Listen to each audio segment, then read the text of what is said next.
As a salon owner, you are problem solvers, but sometimes things come up in your business that are bigger, that can be detrimental to your business. So how do you set your salon up to be able to handle those problems without losing momentum and slowing yourself down? Hi, I'm Kayla Swanson, and I'm your host of the Profitable Salon Owner podcast. And today I'm hanging out with Mandy McCollough. Nice What's up, Mandy? Today. How are you? So excited to have you on today. We've had Mandy on the podcast before, and I just love the conversation that we're having, especially today's conversation, because I think that we're talking about crisis management and how to, when big things happen in your salon, how can you manage those things? And I'm excited for that conversation in terms of we can't always predict what can happen, but we can set ourselves up in a way that we can be prepared for when those big things go wrong. And so that's going to be our conversation today. So Mandy, tell us a little bit about yourself. You own your salon, you work for Redken. Tell us a little bit. I have been in the salon industry for over 22 years. I've owned a salon. We're celebrating 15 years in business in Seattle, Washington. Last year, we were just voted best salon in Seattle, so we're very proud of that. I also work as an educator for Redken. I've worked for them for almost 22 years. I am an education content creator for the Sam Via company and also a mentor for High Performance Salon Academy. So just a few hats that I wear. But ultimately, I think my whole thing is that, I'm just passionate about our industry and I'm passionate about helping people in our industry. So that's what gets me infused in with all of these other companies that I help to support. Totally. And I love that. The last one's my favorite because having you as a mentor in the academy has been such a fun thing. And we had a destination training back in March, which is where you kind of brought up this whole topic, this whole crisis management topic. And you taught all the academy members how to build their own crisis management plan. And it was so amazing. We got so much good feedback. I'm like, man, Mandy, we've got to have you on the podcast because I think that sometimes people don't even realize what's possible for them to be able to prepare for, because obviously you can't prepare for everything. And there's a lot of unknowns when it comes to owning a business. But you can set yourself up in a way to be able to prepare. So that's what we're going to be talking about today. So Mandy, you were saying before we jumped on that I was like, what made you think of this? What made you bring to this topic? And you're saying you had something happen in your life that made you realize how prepared you could be for something on a personal level. Sure. So would you share? I'll just say crisis comes in a lot of different forms to start. And where you are in the game that you play as a salon owner is going to be the size of the crisis that's going to fall in your lap. So sometimes crisis might be two of your top stylists walked out. What do we do? I'm afraid the business is going to collapse. What's going to happen? Sometimes it's something bigger, like somebody close to you, a manager who's also been a good friend has maybe stolen money from you. How do I manage this? How do I get through it? So I'll say for me, what my situation was is just over a year ago, I had an employee who I was not aware had any challenges with me or my business. And to try to keep it as tight as possible, 1 hour before a team building day. So a day that we were bringing the whole team together to celebrate us as a team and just this really big positive day. 1 hour before, he dropped a message to every single one of my employees saying that he had filed claims against me to almost every Department of Labor and Industry that there is on a lot of different levels. He also sent out communication to my team saying that I had stolen from them, that I had discriminated against them. Then he also created a spreadsheet for every level of stylist in my employee, and he handed those out to all of my employees and asked them to fill it out for their payroll for the last year because it would show where I had stolen money from them, which we could not figure out the formulations and they were not accurate in any way. Then he stole company information, 250 of our clients' personal contact information, which is against the contract that he signed of employment, that all of this information is proprietary, and sent out email communication sharing a lot of the same message that he'd been sharing with my team as well. And this was all 1 hour before a team building day. So there is a phrase that some of you might have heard before, and it's when emotions are high, intelligence is low, especially when it comes into a crisis situation.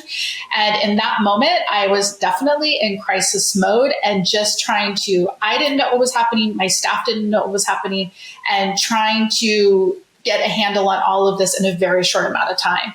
So as a result of that moment of where this crisis began, which was the biggest crisis I've dealt with as a salon owner, and then getting through the process, which quite honestly, there's still some parts and pieces of it that are still going on today to help resolve it.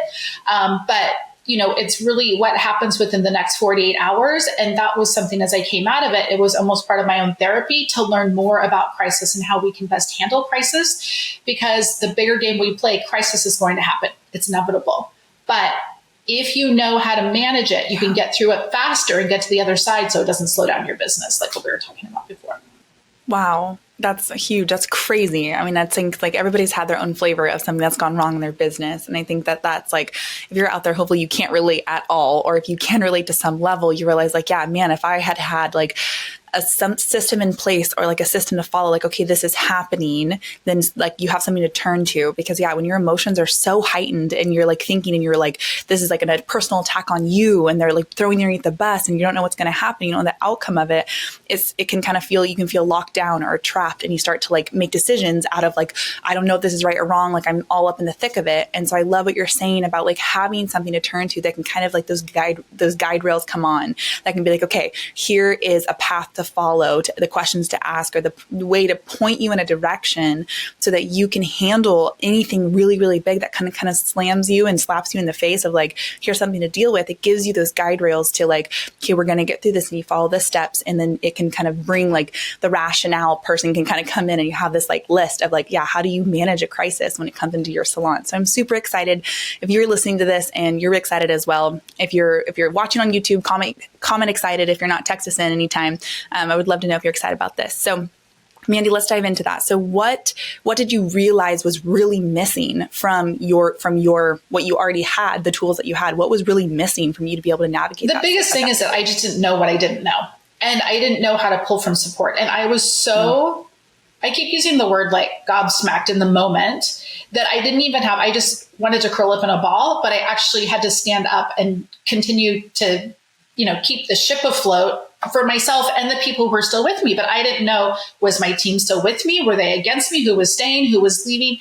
And, I have one crisis situation that I experienced, but I also since have heard stories about, salon owners who were diagnosed with cancer and all of a sudden had to step away from their salon. And what do they do? Or like we were saying before, a manager who's stolen money. The emotion is so high as you're trying to figure out, oh my gosh, what do I even do next? It stops you in your track. And until you can get through to the next steps past that emotion, you have to get out of that unfrozen state. So I want to walk everybody through today the steps. And so I would suggest taking notes or coming back to this at a time when you can take notes for these steps, because I think these are things that are really helpful. And the first step in this is just you have to identify when you're in a crisis. And a lot of this is just your emotional state. And I'm just going to come up. There is actually a crisis.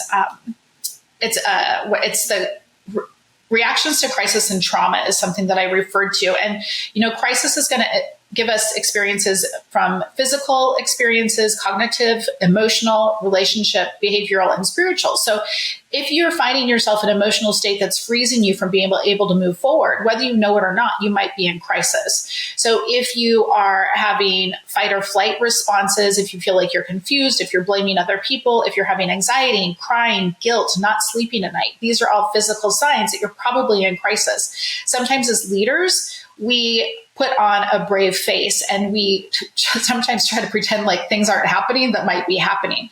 But our body's going to be the first thing that lets us know that we're in crisis mode. So we always want to really make sure that we're listening within first to identify where are we emotionally with this and where are we in the recognition of that emotion and mental health before we make any other steps moving forward. Sometimes the first reaction is you want to start making statements to your staff or to your clients, to whatever you want to protect. But the reality is until you can handle the emotion of what you're going through, you have to get that under control. Otherwise, you're going to be making a lot of promises that you can't hold yourself accountable for. So just identifying is the very first step in that step. Wow, that's huge. I love what you just said that about like identifying where you're at in your emotions and realizing, yeah, like, are you in crisis? Because it almost like makes you like, oh, I am. Okay, wait, stop. Like, don't just start talking. Don't just start expressing. Because I love like, yeah, then you're overcommitting yourself and saying things that you don't know for real. And you're just trying to just grasp at straws and trying to throw, like, you get desperate of like, yeah, I don't want anybody to leave me. And I'm gonna start saying things that I don't necessarily know if I mean or can back up. And so just being able to identify like, okay, I'm in a crisis mode. And then that's step one of like, okay, stop and like realize, okay, this is what's happening. Let's slow down and make intentional choices and make decisions that are going to benefit me and not. Yeah. So just really identifying where you are. I also just think it's really important to know that when we have those mental and physical experiences of crisis, we have to give ourselves permission to feel it because it's part of the process. And if you try to not face those emotions or mental states, you're going to slow down the progress. So you have to acknowledge and you have to give yourself permission to have those experiences in order for your body to pass through them to the other side so you can move into the next steps of taking action on your crisis. Wow. Wow, that's huge. Man, that's really good. That's like, and I love how that's like a big step one. Don't go to step two. Don't go to step two. Manage your emotion. And emotions will continue to stay high, but you have to recognize them and own them and know where you are right now within that experience of it. So the second thing, go ahead. So when you're saying, so in that identifying your emotions, you said wait till you can kind of like manage your emotions. Is there like a timeline? Because like I know sometimes like I know people are like, well, you can't really control, like maybe I have to handle something really right away. And so what's the time, like what does it look like to be able to get your emotions under control? What can it look like for somebody listening to have your emotions under control? Here's what I'll say, and this will come up in one of the future steps, is you have to have people around you that love and you trust.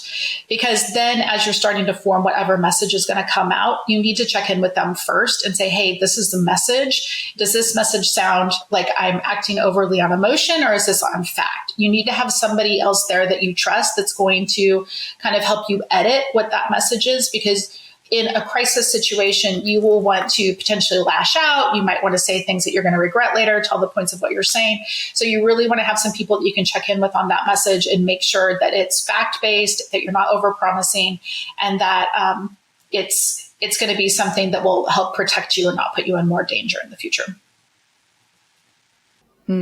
Man, that's so good. Have a support system. It's huge. And so moving into that. So if we say step one is just identifying, recognizing where you are, that you're in crisis. Step two is communication countdown. So kind of exactly to what we're speaking about right now, Kayla. Here's the things that you need to remember. You need to make a response within 24 to 48 hours. So within 24 to 48 hours, you have to consider your 4 primary assets. And these are your 4 primary assets: your team, the people who work for you, your clients, your company, and most importantly, you. So how is each one of these assets, how do they need to be addressed based on the crisis that's going on right now? And again, it's a way of taking this down into small bites so it seems more manageable as you have to work through this emotion to help resolve what your crisis is. Also, only promise what you can deliver. So what you want to say is, here is what we know, here's what we don't know. And then here is what we're doing to resolve the problem or to find out more information. And if we think back, of course, we just recently went through a COVID pandemic, right? And if you think about what all of those people were saying every time there's a press conference, here's what we know, here's what we don't know, here's what we're doing to find out.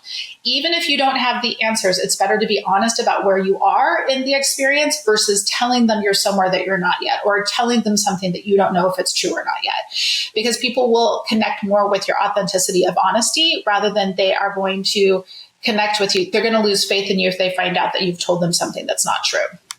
Ready to transform your business and improve your salon's profitability? With Lonza's 3-in-1 technology and intermixable shades, your hair color inventory is streamlined with limitless creativity behind the chair. Click the link below to unveil the secret to salon success. Yeah.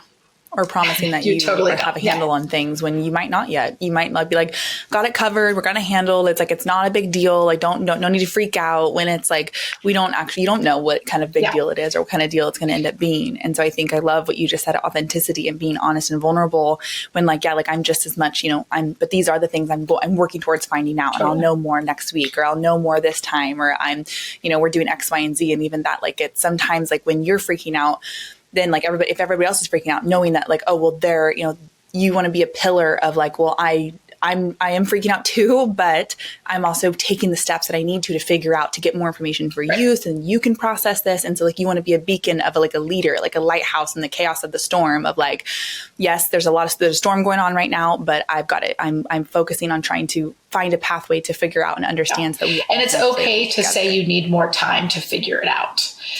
You don't have to feel like you need the answer right now. And so like, even to my clients in that situation, I said, we're currently researching this. I'm learning all of the information and we'll have responses to you within 24 hours about what's happening, so that I could give honest information and feedback.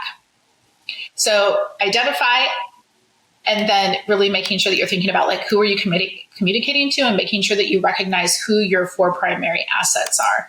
So that's step 2. The third one that you would have to think about is, who are your professional resources? And this is going to be something that's really important that you get a handle on before the crisis is at your doorstep. Fortunately, I already had an employment attorney in my list of resources from some other things that had happened in the past. But if you want to have like an employment attorney, a contract attorney, a tax attorney, an HR consultant, a mental health professional, these are all things that you really want to make sure that you know these companies and you know who your contacts are before the crisis happens. Otherwise, you're going to lose time and resolve in trying to find the right people. And you may connect with somebody who's not the right fit just for the fact that you're trying to get through something quickly. But the other thing that I also want to add, Kayla, is that, of all of these things, it's also important that you're a part of a community of supportive people. And this isn't necessarily a random face group that you might be a member of, but it's like, are you a member of, in my world, I'm a member of High Performance Salon Academy. That's my community. So when I'm in this place of crisis, I have other professionals who do the same thing that I do every day that I can go to, and they can help support me, whether it's emotionally or whether it's professionally, with resources and their experiences too. So you really want to make sure that you build this Rolodex of resources before the crisis happens. So this would be something, as you're taking notes, to start thinking about, okay, who do I know? Who can I connect with? And have those phone numbers and emails ready to go before this happens to me. Wow. That's so important, because I think, there's people, have a support system, but it may be, your friend that doesn't know the industry, or it could be like, you call your mom, or you may have a support system, but do you have a support system with people who are actually going to help you move forward and not just jump on the train of like, I've got your back, but I'm all on your side. And like, I'm emotional too. And like, my friend's getting hurt. And so I'm like, because then they sometimes can bring in more chaos and bring in more of bad advice, trying to help you through a situation that they have no idea how to navigate. And having a support system in your world, or people who are professionals, who understand, who are there, who have been through something similar or the same exact thing, having people that surround you that are on your side, and they want to help you get through it in a way of, so then you can read them like, is this too emotional? Am I saying the right thing? And they'll give you actual good feedback, like, actually, no, that's not coming across the way that you think that it is, and be able to give you accurate information. It's like, it is a big difference. And we have a lot of experience with that, having the academy and having a beautiful community of people who do come alongside each other in the midst of crisis and chaos and walkouts and all those things. And so, but seeing the difference between people who have a community and the people who don't, it is a big difference of having that level of support of people who know your industry, have a salon as well, have been through this before. It's a really big difference in calling up your best friend who has a different kind of job and just getting her advice on like, what do you think? I mean, that can be a level of support. But when you're thinking of managing a crisis of something, of a walkout, or, stealing money from you, when you're getting to those level of things in your business, you want a stronger support system than just calling up your best friend or something like that. When you have big crisis at your doorstep, you aren't going to find the answer by going through Reddit or going through a random face group post. Yeah, I mean, that's the same thing. Like, if my house is on fire, I'm not going to put it out with a squirt gun, right?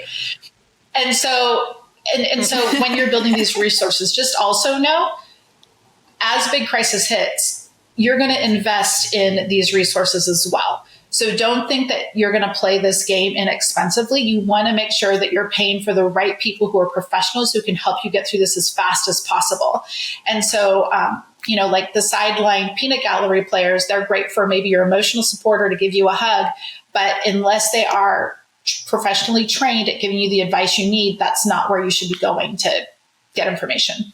Man, and something that could be a love punch for you, because I know sometimes you're like, well, no, I'm fine, I got that. But I really hope that you took that to heart and realized that, like, sometimes when our situations like this could be your salon on the line, this could be the future of your business, and how you overcome a crisis tells a lot more about you, and it'll tell a lot more about you to your team.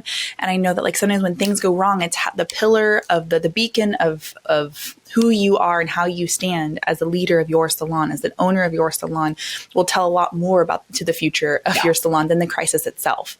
Because when you have the honesty and you're getting the right support and you're making action, like you're making moves that's going to further and benefit. If like you take a crisis as an opportunity to learn, you'll grow grow a whole lot further. But not a lot of people see crises as opportunities to learn. They see it as like, oh my goodness, the sky is falling and this is going to get so bad. You're right. What are you going to do? And it's just a lot more of that negative emotion and negative energy. And then you kind of feel paralyzed in those decisions.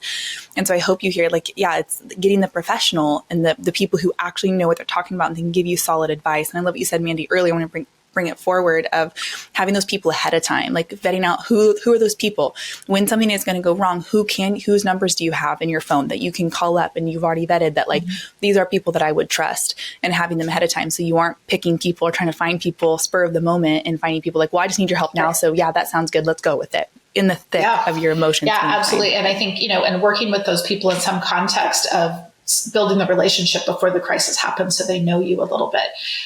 You hear about partnerships that break up and I think so there's contract attorney or there's agreements or like non-competes. That's going to be a big topic of conversation in the next year or so. Like, how do we deal with those type of things? So just making sure you have the right professionals in mind. So when we talk about resources, those professional resources are super important. The other part of this that I'll tell you is like the personal resources. And when we're going through crisis and when emotion is high, we've mentioned it a couple of times, like who's going to help you vet the statement before you put it out, or who's going to be there to give you a hug at the end of the day, or who's going to be there that you can kind of just verbally vomit on. Because in a crisis, it probably shouldn't necessarily be your staff because they're going through their own emotional turmoil as well. So you need to have those people. And I'm just going to give tons of credit to my husband for what happened to me last year, as well as I had some really good friends. And sometimes it just came down to like, I don't know what I need you to do, but can you just come and be with me today as I try to do all these other things? I just need like grounding energy around me. And so to know who are those people who are really going to help you stay calm in the storm. And even if they're just sitting in the same room as you, so you can kind of grab off of that energy, it can be really important too. So in your resources, it's who do you have professionally that you know is trained to help you get through, but who are your emotional resources to your friends and family that'll support you. Man, powerful. That's a really good point. Because I think, the people you surround yourself with will really have a big tell on how you overcome the crisis. All right. So getting through this, we talked about identifying, we talked about communication countdown, we talked about like who your resources are. So the next thing that we want to do is we want to make sure that we are tracking as we go. So what does tracking mean? Tracking means coming back to maybe you already keep a gratitude journal, but if you don't have a gratitude journal, it's some kind of journal that as you're on a daily basis, you need to record what's happened for you, where your emotional state was, how you felt. What you really want to do is recognize what were my wins today. And I feel like, Kayla, this brings us back. We were talking about the other podcasts where like how to celebrate. But we talk about celebrating others, but you have to learn how to celebrate yourself while you're going through crisis. And every single day, even though you feel like you may be going through the hardest battle of your life, you have to find the wins in that so you can go on to the next day. And even if you need to have one of those emotional support, family or friends, sit down with you and list out, okay, what was good today? What were my wins? Because that's what's going to help refuel your battery enough just to help you be able to take it on for one more day. You also want to make sure that you're tracking what was the process? What happened?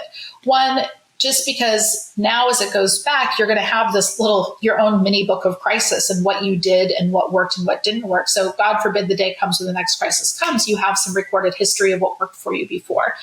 But it's really just making sure that every day you're taking time to journal your experience, because that helps you process mentally and emotionally through it, as well as helping you recognize like what's working so you feel encouraged to keep going. Wow. I love what you just said, because I think a lot of people out there, when like, I'm just going to put my head down, I'm just going to get through this. And then on the other end of it, then I'll think about it. And then you just kind of come on the other end. You're like, I don't even know what just happened. We've survived that. And I can't tell you how I did it. I just put my head down and got through it. And you're missing an opportunity to, like we said earlier, being able to learn through that process. And create that little black book of how you got through your crisis and how you overcame it and what you turned to and what worked, what didn't work, and being able to, we talk a lot about debriefing the situation. And I think I love that point.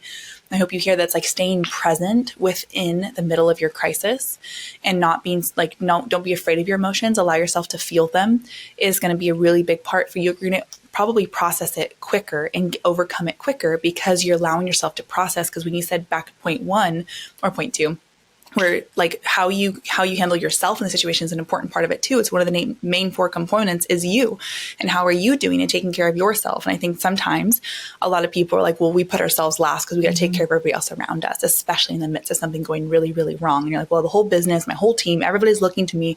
I got to be a pillar of just like solitude and confidence. And you put your own emotions aside and you're like, I just got to put my head down.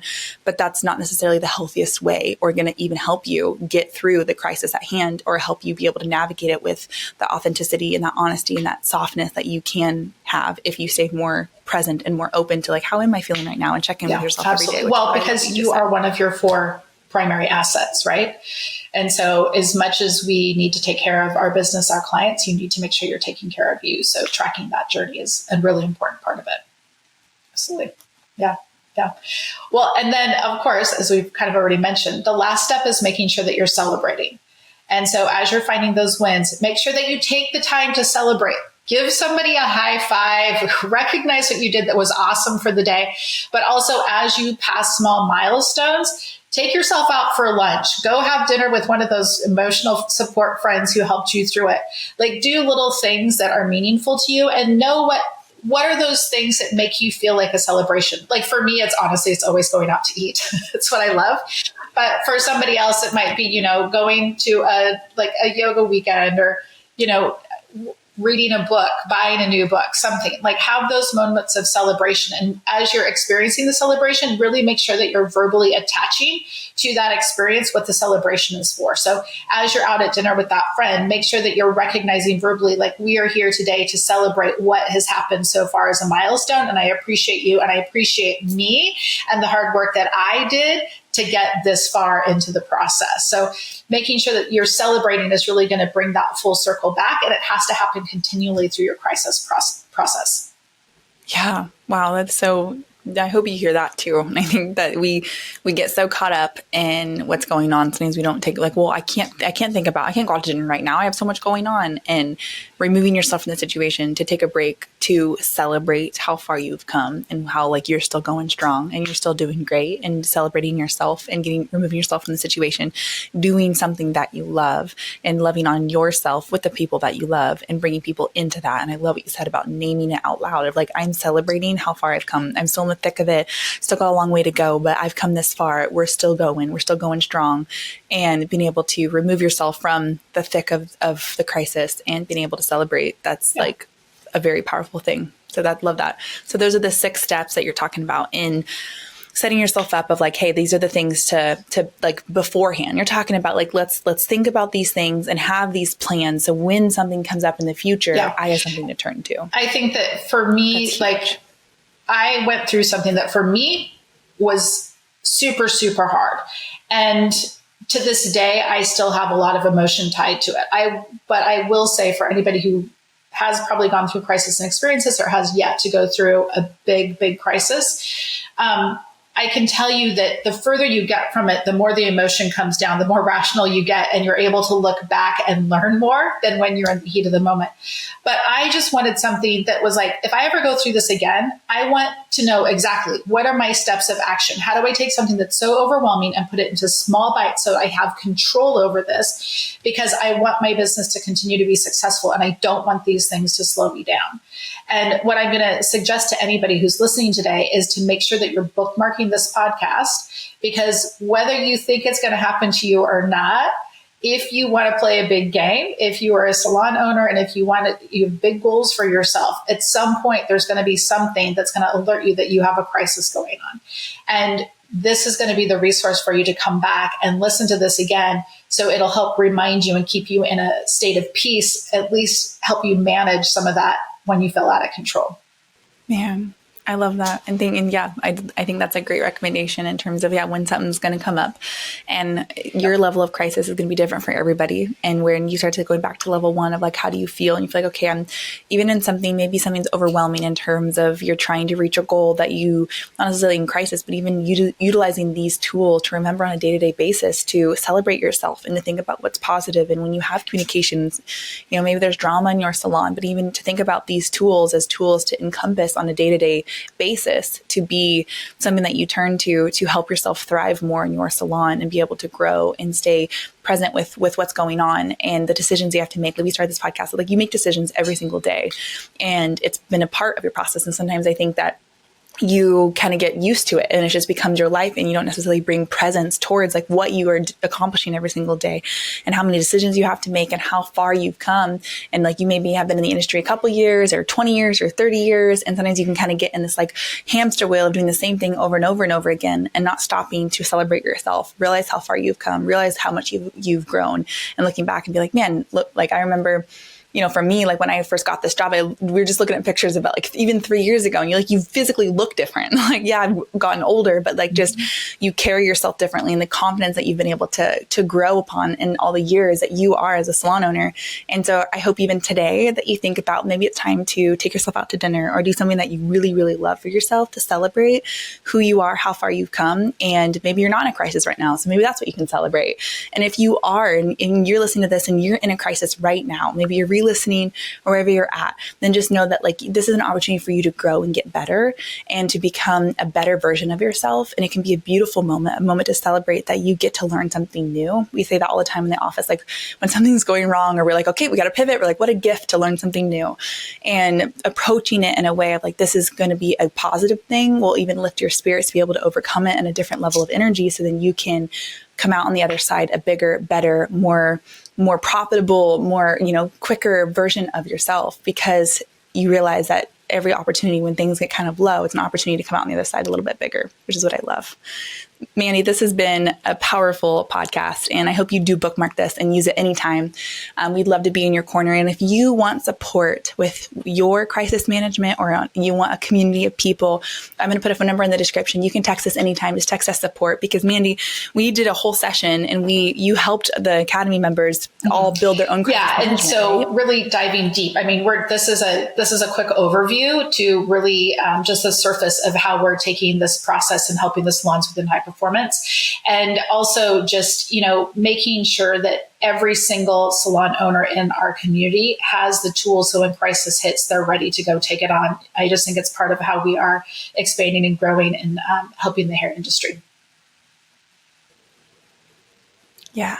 I love that. So if you want support, or if you like to join our community of people who just come alongside in the midst of we celebrate all wins, and we come alongside you in every crisis and everything that comes up in your salon. So if you would like to join our community, or you would like support building your crisis management or anything of that matter, we will come alongside and support you in anything.